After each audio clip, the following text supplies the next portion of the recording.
the light beard. Is the light beard really a thing? If you look at the comments, most likely in this video as well, people are going to say, that's not a beard. How come he cut it? Why didn't he just leave the beard dark? That's not a beard. Why are you calling it a beard? But the light beard is actually a thing in real life. It's called the 5 o'clock shadow. I'm sure you guys heard that term before. I think the light beard is awesome.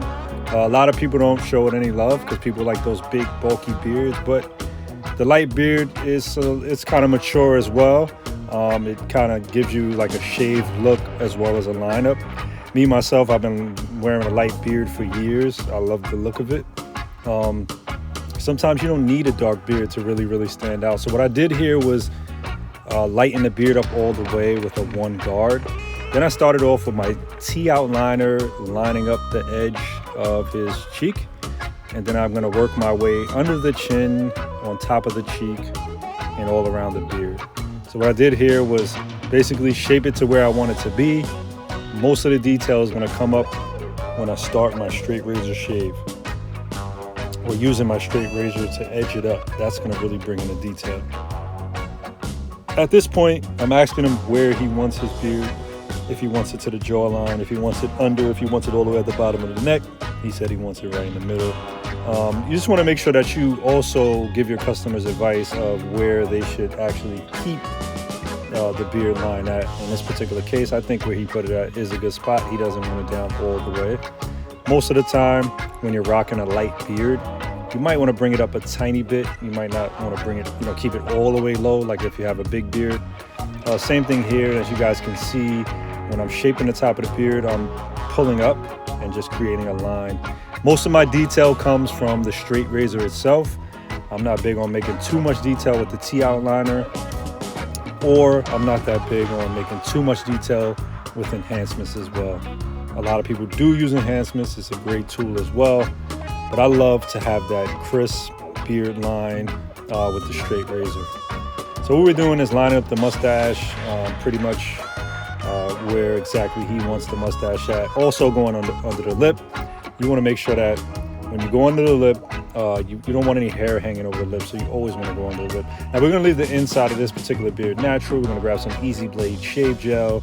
We're going to go ahead and apply that to the beard, under the neck, around the cheeks, on the mustache, on each side of the beard, because we want that blade to glide as smooth as possible. So what we're going to do is grab a hot towel for extra comfort and extra service. As you can see the steam coming up the towel. Just make sure that it's comfortable for the client. I put it on slow because while I'm putting it on, I'm asking him, is it too hot? It's perfect for him. He said it wasn't bad.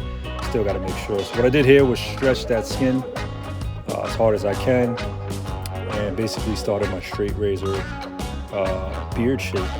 Now you can see I'm going to the line exactly where I want it, exactly where I put it with the T outliner, and basically shaping them up. Now that darker line is hair residue because if we're shaving the top of the cheek, the hair comes down and it creates that line right there. But if any of you guys haven't seen how to make a beard perfect all the time, I talk about that trick in my how to make a beard perfect all the time video, where I kind of use the residue and at the end I wipe it off. You're gonna see that I wipe it off and it kind of leaves like an ash line, which is okay because this is gonna get the beard nice and crisp. So we basically shave it to where it needs to be, and then we wipe off that excess hair that you see here, and then we go over it again with the face dry, just to make the line extra crisp. Now as you can see, we're making that line as straight as possible with the straight razor. I'm going against the grain under the neck. This is probably an unorthodox style for a lot of you guys. You can do a backhand stroke, but I've always felt comfortable turning my hand upside down and going under the chin. And this is what we have, guys. A crisp, nice looking light beard. It doesn't have to be dark all the time. You can see that side. You can also see this side. No enhancements. You don't need enhancements to get it to where it needs to be. Jay here from EasyBladeShavingProducts.com. If you guys like the video, like, comment, and subscribe.